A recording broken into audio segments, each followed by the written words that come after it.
하는 제목의 말씀으로 은혜를 나누고자 합니다. 사실 이 말씀은 저희 집의 가훈이기도 합니다. 너희 안에 이 마음을 품으라. 그리고 제가 처음 주님을 크게 감동과 은혜를 받았던 신학적인 모토이기도 하기도 하고, 또 제가 그렇게 마음을 품고 살아가려고 처음 40년 전에 처음 주님을 만났던 그 순간부터 지금까지 늘 묵상하는 주제이기도 합니다. 근데 우리가 그 마음을 얼마나 내가 이해하고 받아들이느냐. 여기서 우리는 한 가지 묵상해야 될 이야기가 있습니다. 지금 우리 마음에는 무엇이 있습니까? 지금 여러분 마음에는 무엇이 주관하고 있습니까? 내 마음에는 지금 혹시 집에 두고 온 꿀단지가 걱정되고 있습니까?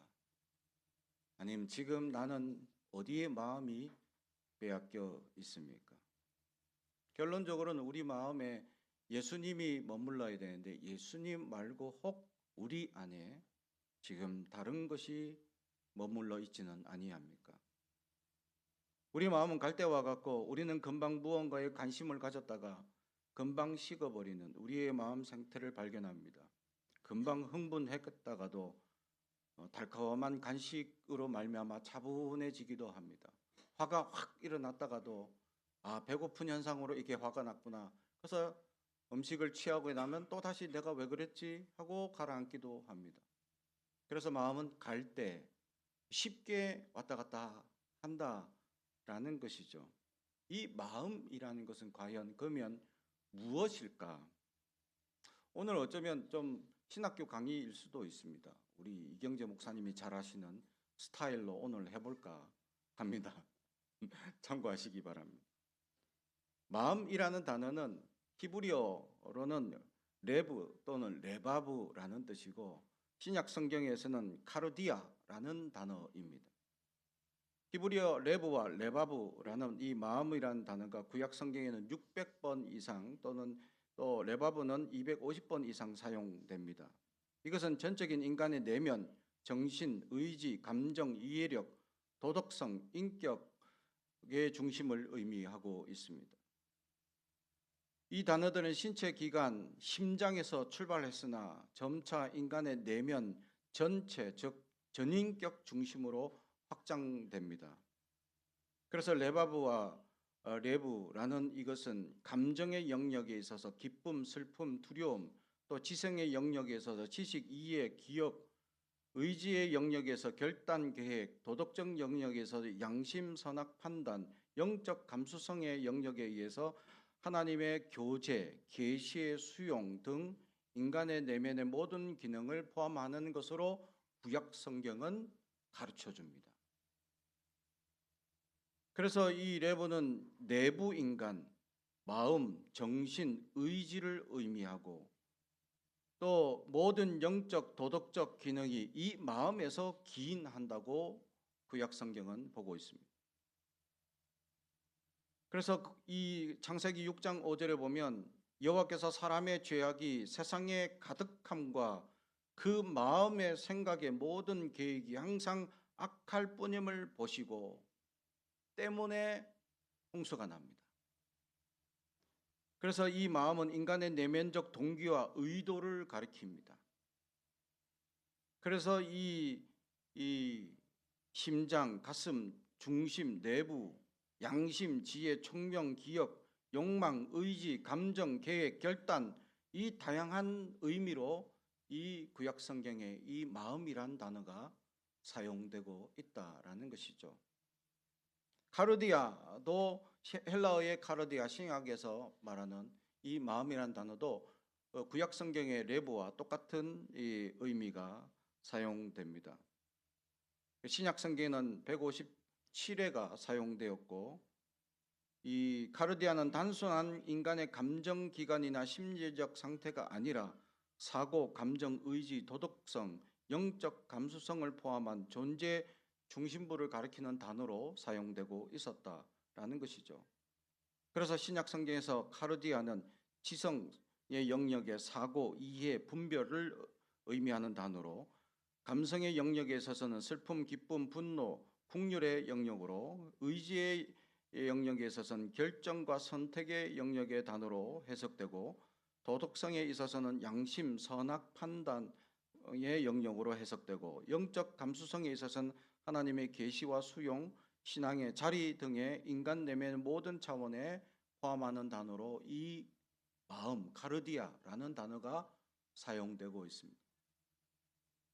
우리의 모든 영역이 이 마음 안에 다 포함되고 있는 것을 보게 됩니다. 단순한 감정과 단순한 심리적 변화, 세상에서 얘기하는 그것에만 얘기하는 것이 아니라 성경은 전인적인 변화의 시작점을 마음에서 두고 있다라는 것이죠. 그런데 이 마음이 원래 하나님의 형상으로 창조되었습니다. 그래서 하나님의 핵심적 요소로 우리의 마음의 도덕적 책임성과 창의성, 관계성, 영적 감수성 등의 인간의 고귀함에 대한 성품으로 우리의 마음을 하나님께서 창조하셨는데, 이게 그만 아담과 하와로 말미암아 타락하게 됩니다. 타락 이후로는 이 마음이 부패해지고 왜곡됩니다. 그래서 우리의 마음이 원래는 하나님의 민감했던 사람들입니다. 하나님의 은혜에 민감했던 사람들이고, 하나님의 말씀에, 우리의 양심에 끊임없이 반응하는 사람들이었습니다. 그런데 타락한 이후로는 부패하고 왜곡되어서 하나님에게 둔하게 됩니다. 이걸 알아야 합니다. 우리의 감수성이 둔해졌다는 것. 얼마나 둔해졌느냐. 내가 하나님의 역사를 눈치채지 못할 만큼 둔해집니다. 지금도 우리에게 역사하시고, 지금도 우리에게 말씀하시고, 지금도 함께 하시는 그 은혜를 내가 느끼지 못하는 거예요. 느낍니까? 느낀다면 감동이 넘쳐야 되고 기쁨이 넘쳐야 합니다. 그 가득함, 하나님의 가득함이 날마다 가득해서 부족함이 없어야 합니다. 그런데 우리는 어떻습니까? 반대로 늘 부족하죠.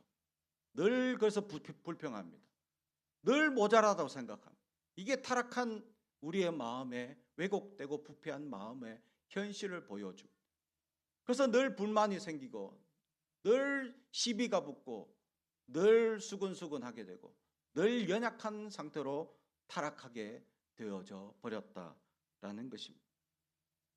이 타락한 상태에서 우리를 구원하신 유일한 분이 예수님이시죠. 이 땅에 우리에게 오셔서 유일하게 예수 그리스도만으로도 우리가 이 타락한 연약한 상태를 완전함으로 다시금 원래 하나님의 형상을 회복시키도록 우리를 구원하셨다라는 사실. 사랑하는 성도 여러분, 예수를 믿는 순간 다시 우리의 신앙에 예민한 민감함이 되찾게 되는 것입니다. 그래서 하나님의 은혜를 깨닫게 되고, 하나님의 말씀에 나에게 주시는 은혜를 보는 순간 알아듣게 되는 것입니다. 그런데 여전히 못 알아듣고 여전히 깨닫지 못하는 이유는 뭡니까? 여전히 내가 완전히 주님과 은혜를 어쩌면 조심스럽지만 믿음이 없다고도 할 수 있습니다. 내가 과연 주님을 믿는다고 하지만 어쩌면 날마다 주님의 은혜의 말씀이 내가 깨달아지지 못하고 다가오지 못한다면 정말 우리는 두려워해야 할 수도 있습니다. 우리의 타락함이 벗어나지 못했다라는 것이죠. 그래서 사도 바울은 이 육신적인 생각, 거기에 벗어나지 못하고 끊임없이 성령의 소욕과 육체의 소욕이 끊임없이 갈등한다. 당신도 고백하듯이 우리가 안에 끊임없이 내적인 갈등과 싸움과 영적 전쟁이 내 안에 끊임없이 일어나고 있다라는 사실을 알아야 합니다. 아는 것에서 멈추지 말아야 되겠죠. 한 걸음 나가야 됩니다. 믿어야 합니다. 주님이 나를 이끄실 것을 믿어야 합니다. 나를 견인해서 구원을 완성해 가실 것을 믿어야 합니다.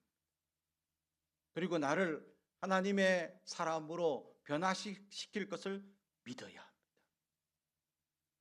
그런데 이것이 아는 것에서 머물러 버릴 수가 있다는 겁니다. 아는 것은 믿는 것과 전혀 다르다. 제가 몇 번을 강조를 말씀드렸죠.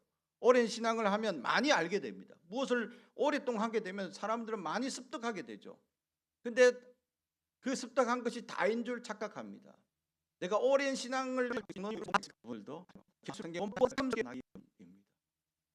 그렇습니다.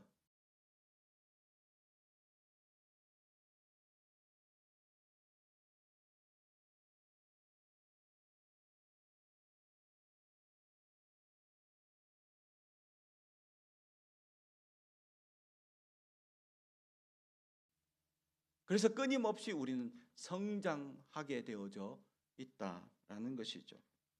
그런데 이 타락한 우리가 우리 안에 예수님이 유일하게 우리를 새롭게 역사하실 수 있도록 우리는 지식에 있는 아는 것에서 이제 마음으로 믿어야 하는 역사로 나아가야 합니다. 그래서 이 마음에는 세 가지 변화가 일어나야 합니다. 첫 번째는 마음의 변화, 회심이라는 거죠. 마음의 방향을 전향해야 합니다. 지금까지 우리가 연약한 육신의 소욕들과 세상의 것들에 마음에 쏠렸던 것들을 전향 바꿔야 합니다. 우리가 마음이 갈 때라서 어쩌면 다행일지도 모릅니다. 왜냐하면 우리가 많은 영향을 받는 것이 마음이기 때문에 쉽게 외부에 노출되면 쉽게 변화받는 게 우리의 마음, 그래서 갈대라고 하죠. 그래서 환경이 비가 오면 왠지 마음이 차분히 가라앉고 왠지 햇빛이 쨍쨍하면 기분이 좋아지고 또 꽃을 보면 굉장히 좋아지는, 그죠? 그런 현상들을 우리가 경험하게 되죠. 그래서 마음을 우울할 때 환하게 바꿀 수 있는 방법은 내가 좋아하는 것을 찾아보면 됩니다.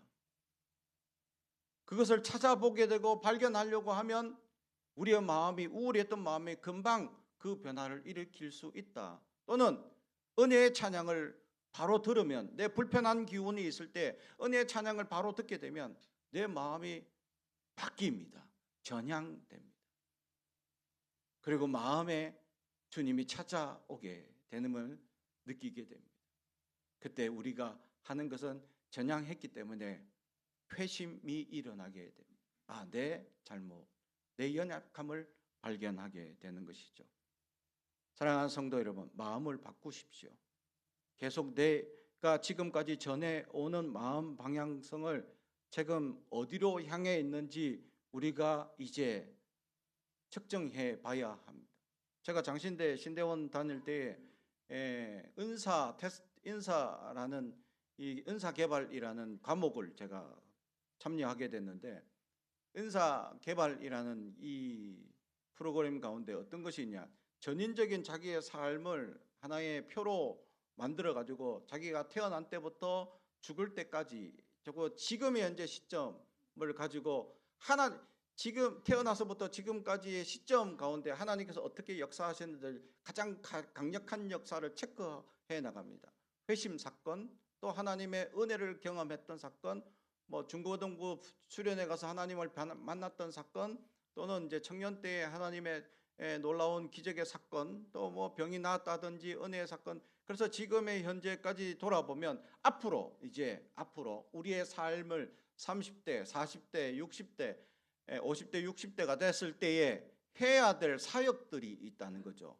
그 순간이 되었을 때 나는 지금 그 사역을 잘 감당하고 있느냐를, 왜냐하면 하나님께서 지금까지 주신 역사를 돌아보게 되면 앞으로 감당하게 하실 역사들이 있다라는 것을 보는 눈이 트인다는 것이죠. 그래서 앞으로 내가 그것을 소망하고 계획하고 준비하고 꿈을 꾸며 나아가는 그 개발이 있다는 것입니다.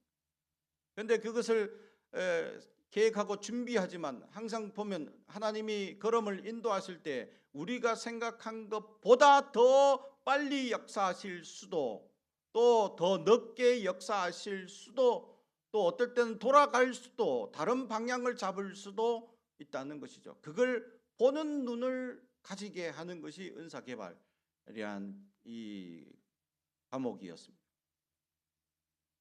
그것을 제가 쭉 체크하면서 내가 나이가 40대 됐을 때 무엇을 해야 되며 50대 돼서는 무엇을 해야 되는지 그 나이대에 맞는 사역들이 있다는 것이죠. 다시 말하면 우리에게 주어진 달란트와 형편과 환경에 따라서 내가 사역하고 섬겨야 될 은혜와 역사가 있다는 것입니다. 그런데 지금까지 주어지는 대로 그냥 내가 차곡차곡 쓰지 않고 모으기만 했다면 우리는 그 책임을 하나님께서 어쩌면 물으실 수도 있다라는 사실입니다. 하나님께서는 우리에게 주신 달란트 쓰라고 주신 것이지 땅에 묻어놓으라고 주신 것이 아닙니다.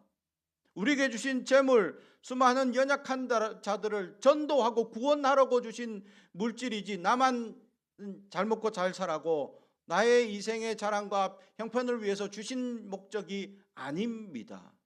우리는 분명히 알아야 되죠. 우리는 청지기 삶임을 알아야 합니다. 우리의 고향은, 우리의 본향은 천국입니다.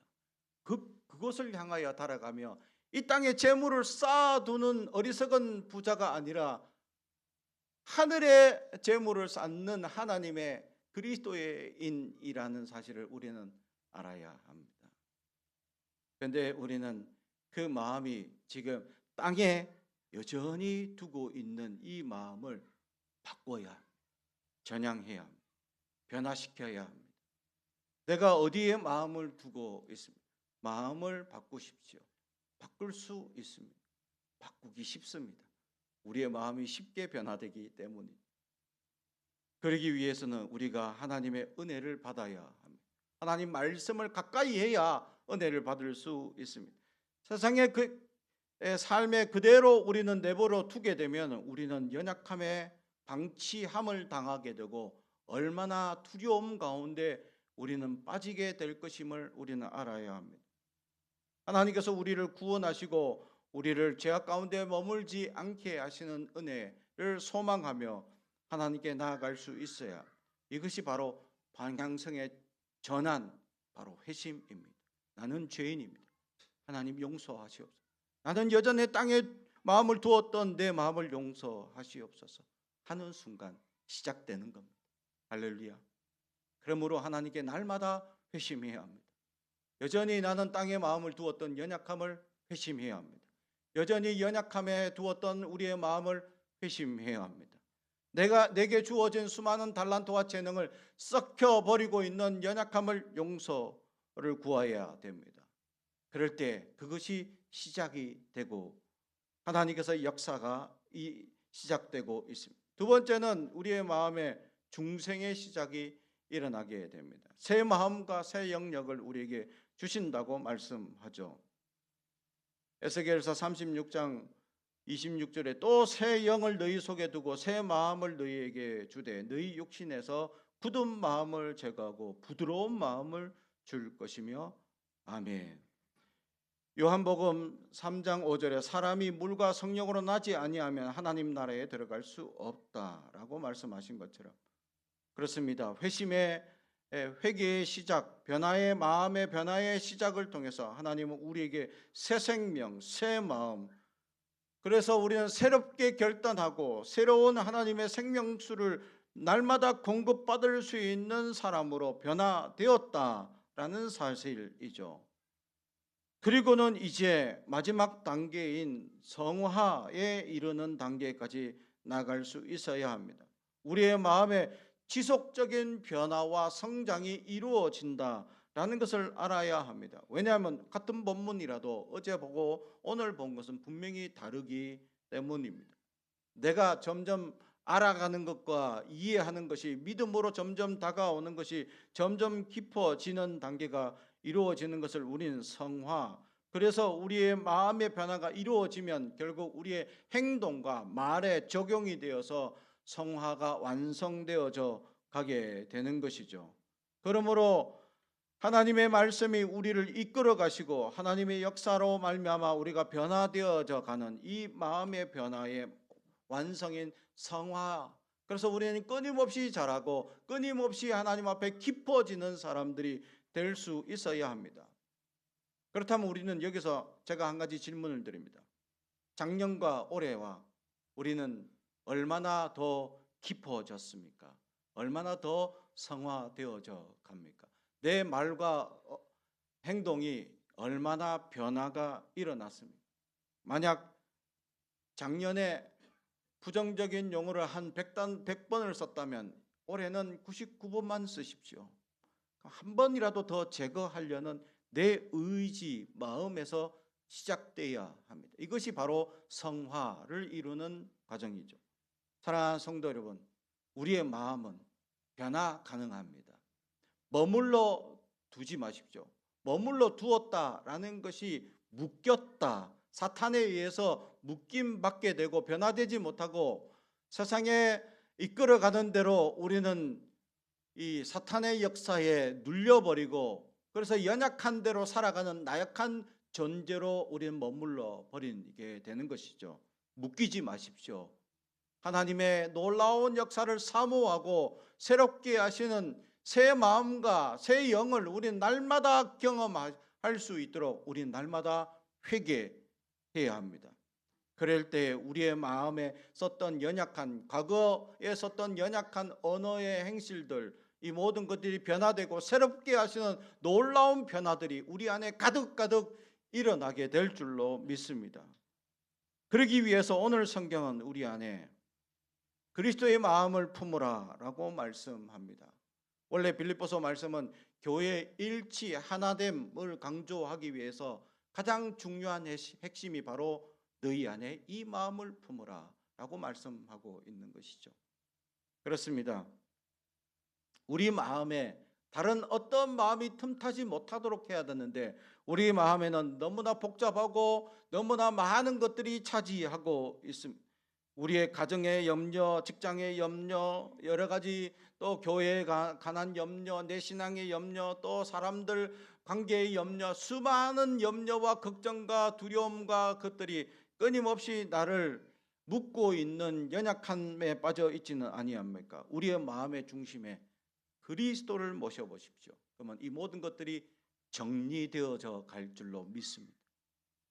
주님께서 우리 안에 찾아오시고 우리 안에 있는 모든 염려를 성전을 정화하듯이 치우시고 깨끗게 함으로 말미암아 내가 감동과 은혜를 경험하고 성화를 날마다 경험하게 된다면 이제 두려움이 없어지고 아멘만 있게 됩니다. 하나님이 이끄심을 알기 때문이죠.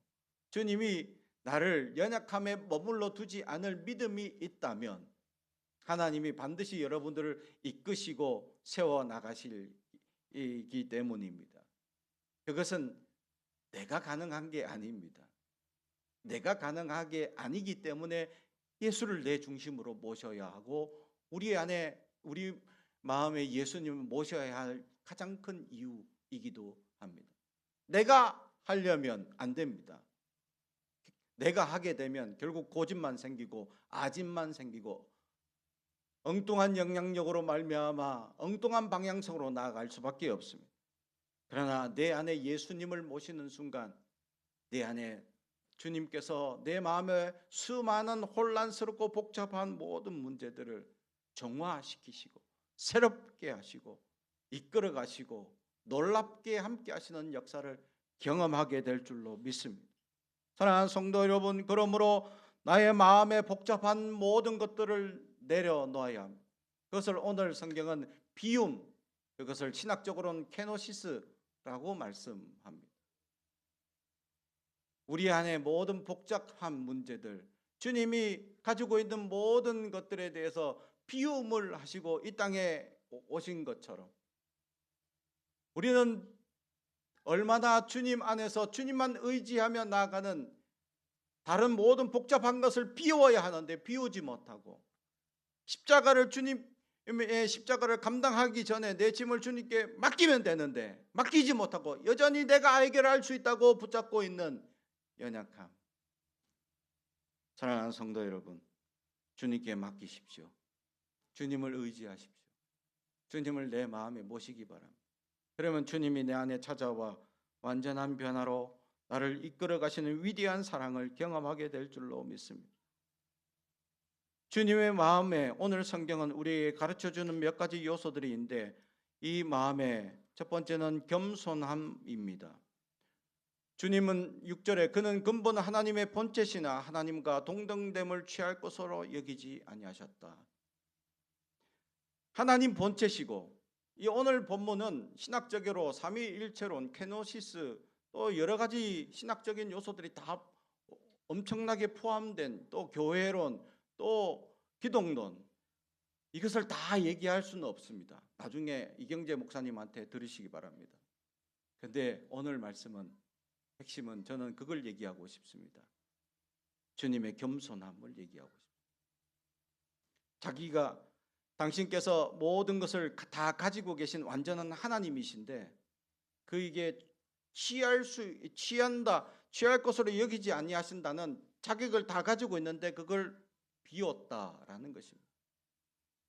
그것을 능력으로 내가 안 가지겠다. 하나님의 영원한 불변성, 하나님의 신적 권위를 다 내려놓으시고 우리의 육신을 입으셨다.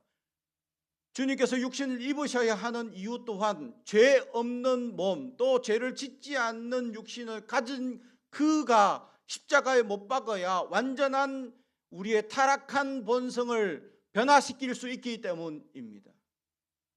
그러기에 주님은 당신 자체가 이 땅에 모든 가지고 있는 권세와 권위를 다 내려놓고 오직 하나님의 우리에게 취할 것으로 여기지 아니하고 내려오셔서 우리와 함께 하시는 위대한 사랑을 시작한 것에 대해서 우리는 거기서 겸손이라고 얘기합니다. 하나님이 신구약을 통틀어 가장 좋아하는 단어가 겸손입니다. 우리는 살아가면서 수많은 교만한 사람들을 부딪히면서 나도 모르게 교만을 습득할 때가 있습니다. 그리스도인들과 어울리지 않는 단어가 교만이죠. 우리는 겸손해야 합니다. 하나님 앞에 겸손해야 합니다. 늘 낮아진 자로 가야 합니다. 그래서 제자들에게도 먼저 가장 낮은 자리에 앉으라. 그러면 혹시 아니야, 주인이 좋은 자리로 올려줄지. 그래서 우리는 항상 낮은 자리. 그래서 주님은 죄인들과 함께 하셨고 없는 자들과 병든 자들을 위로하시고 함께 해주셨습니다. 지금 나는 어떤 사람들과 함께 있습니까? 있는 자들과, 더 가진 자들과 혹시 함께 하려 하는 마음이 있지는 아니합니까? 없는 자들과 못 가진 자들은 그러면 누가 동행해 줄 수 있습니까? 우리가 가야 하는데, 예수님처럼 우리가 가야 하는데 우리의 발걸음은 더 있는 자들과 좋은 자들, 공동체에 머물러 있는 교만함에 나가고 있지는 아니합니다. 약자들, 아파하고 힘들어하는 이들은 그러면 누가 위로하고 누가 그들과 동행해 줄 것입니까? 우리가 해야 합니다. 그러므로 겸손은 바로 그러한 자세인 것입니다. 남들처럼 똑같이 더 좋고 더 유명하고 더 알려지고 더 알려질 것 같은 공동체에 머무는 우리가 아닙니다. 더 낮아지고 연약하고 아파하고 힘들어하는 사람들을 위로하는 사람들을 주님은 지금도 찾고 있는, 그것이 바로 겸손한 마음입니다. 두 번째는 그리스도의 마음은 착한 마음입니다. 사도행전 10장 38절에 하나님이 나사렛 예수에게 성령과 능력을 기름 붓듯 하셨음에 저가 두루 다니시며 착한 일을 행하시고 마귀에게 눌린 모든 자를 고치셨느니 아멘. 또 빌립보서 1장에서도 착한 일을 시작하신 이가, 할렐루야. 그렇습니다. 그리스도인들은 착해야 합니다. 그리스도인들과 어울리지 않는 단어는 악하다라는 단어이기 때문이죠. 우리는 착한 그리스도가 되어야 합니다. 우리는 모든 일에 착함을 노력해야 합니다. 우리의 언어나 행동에 있어서 착함을 벗어나면 우리는 그리스도인이 아닐 수 있기 때문입니다.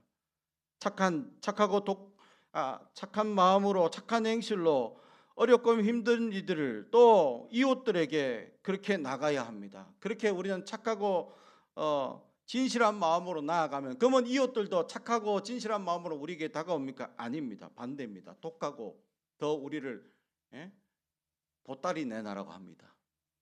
그래서 우리의 마음이 또 상처받아서 강팍해질 수 있죠. 그러나 이 마음은 주님이 위로해 주십니다. 우리 안에 주님이 있다면 강팍하고 상처받은 마음에 찾아오셔서 위로하십니다. 다른 말로 하면요, 상처 많이 받으십시오. 더 많이 은혜를 누리기 때문입니다. 할렐루야.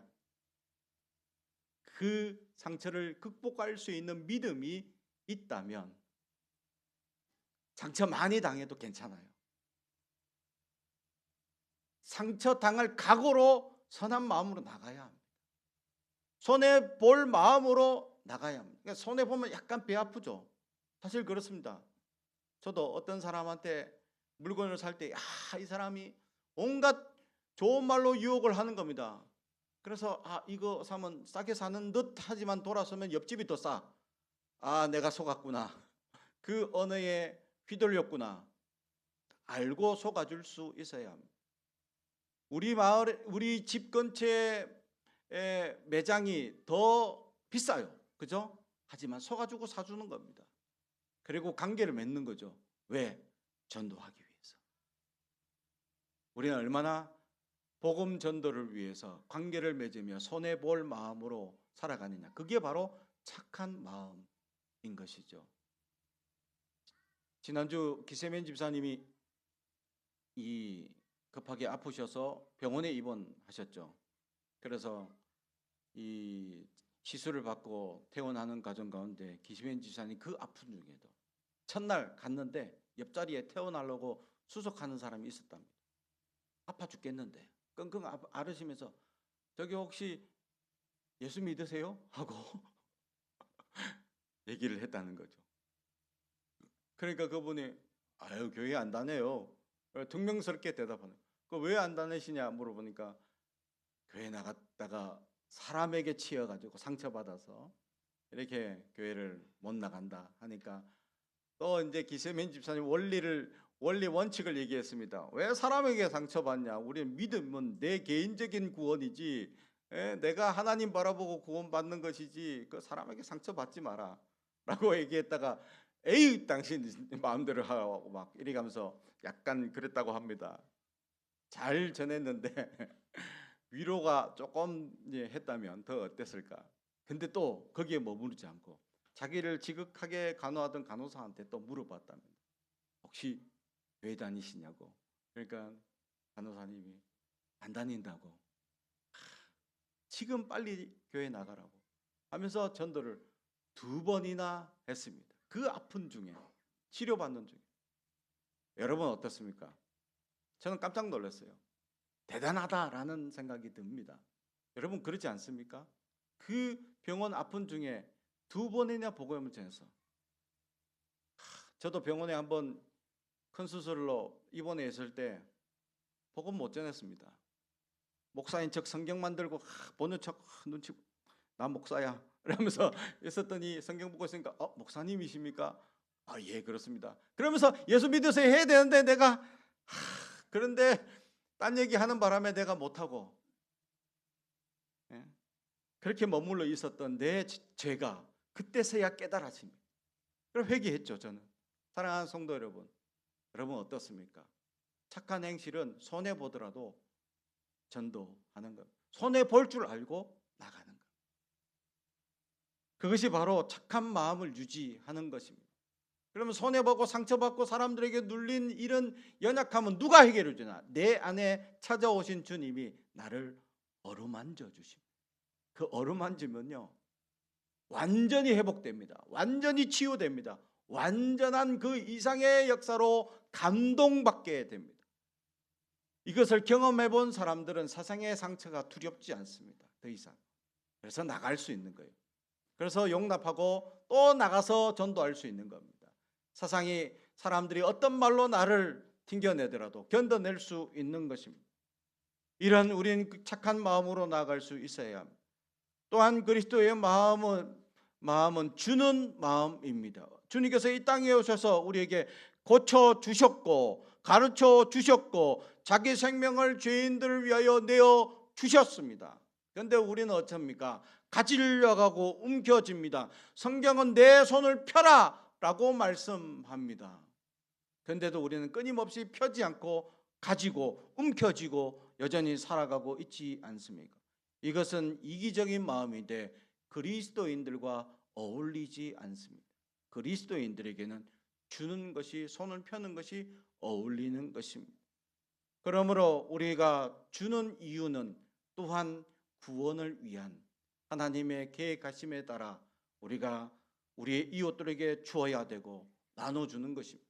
예수님께서 병자들에게 무슨 이득이 있다고 나가시고 죄인들을 무슨 이득이 있다고 나가십니까? 우리는 이득을 따지며 나가는 존재가 아닙니다. 우리는 그냥 주는 존재가 되어야 합니다. 손을 그냥 펴는 자가 되어야 합니다. 계산하는 존재가 아닙니다. 계약적인 인생이 아닙니다. 우리는 언약적인 삶을, 하나님 말씀을 언약해 주시고 약속해 주시고 하나님의 놀라운 축복의 역사를 우리에게 축복해 주셨던 그 약속들을 믿고 나가는 존재입니다. 그래서 주심에 대해서 많은 것을 누려봤던 사람들은 줄 수 있습니다. 그래서 그들은 가난한 자 같으나 부유한 자다라고 성경은 이야기합니다. 여러분, 사랑하는 성도 여러분, 여러분은 어떻습니까? 혹시 부유하기만 할 뿐 가난한 자들을 돌아보지는 않지 않습니까? 끊임없이 주다 보면 가난해지기 마련입니다. 그러나 그 가난함은 우리를 고난으로 연약함으로 머물게 하는 것이 아니라 하나님께서 더 천국에서 부유하게 하시는 은혜를 깨닫고 감사함이 날마다 넘치는 부유함을 누리게 된다라고 말씀합니다. 그러므로 우리는 주는 자가 되어야 합니다. 주님의 말씀을 따라 줄 수 있길 주님의 이름으로 축복합니다. 마지막으로 십자가를 두려워하지 말아야 합니다. 십자가 지는 것 우리는 두려워하지 말아야 합니다. 십자가 하면 마치 무언가 큰 짐이고 마치 우리가 이룰 수 없는 엄청난 사역인 줄 착각합니다. 아닙니다. 오늘 나에게 맡겨진 바로 옆에 가까이 있는 사람에게 사랑합니다 한마디가 십자가 지는 것입니다. 내 옆에 가까이 있는 사람이 나한테 막 불편하고 힘들고 어렵다 할 때 안아주고 위로하는 것이 십자가 지는 것. 우리는 십자가가 마치 거국적이고 위대하고 큰 사역인 줄 착각합니다.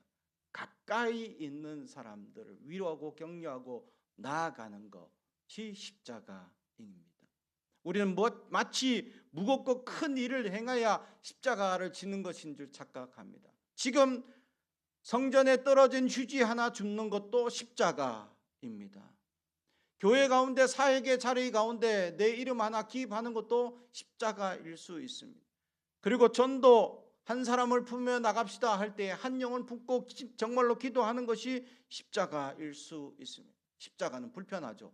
어렵습니다. 그러나 감당해야 합니다. 그것을 우리는 거룩한 부담감이라고 얘기하고 십자가이기 때문입니다. 주님께서도 그 십자가는 어떻게 얘기합니까? 할 수만 있거든 이 잔을 내게 옮겨달라고 인간적인 마음으로는 감당하기 힘듭니다라고 고백했던 고백이죠. 하지만 감당하셨습니다. 우리도 감당할 수 없는 연약함이 있습니까? 작은 것부터 시작하십시오.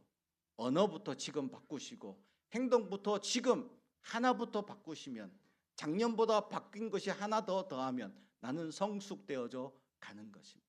그러면 십자가를 두려워하지 않는 마음, 그것이 주님의 마음을 품은 자들입니다. 사랑하는 성도 여러분, 지금까지 우리에게 주셨던 그 주님의 마음들을 감당할 수 있는 우리가 되길 바랍니다. 주님께서 주셨던 마음, 그 마음이 우리 안에 주님이 찾아오시면 감당할 수 있습니다. 내가 하는 것이 아닙니다. 내가 할 수 있도록 이끌어 가심을 경험하게 될 줄로 믿습니다. 그럼 믿음으로 기도하십시오. 나를 이끌어 주시고 내 안에 머물러 주옵소서. 기도하겠습니다. 사랑과 은총이 가득하신 아버지,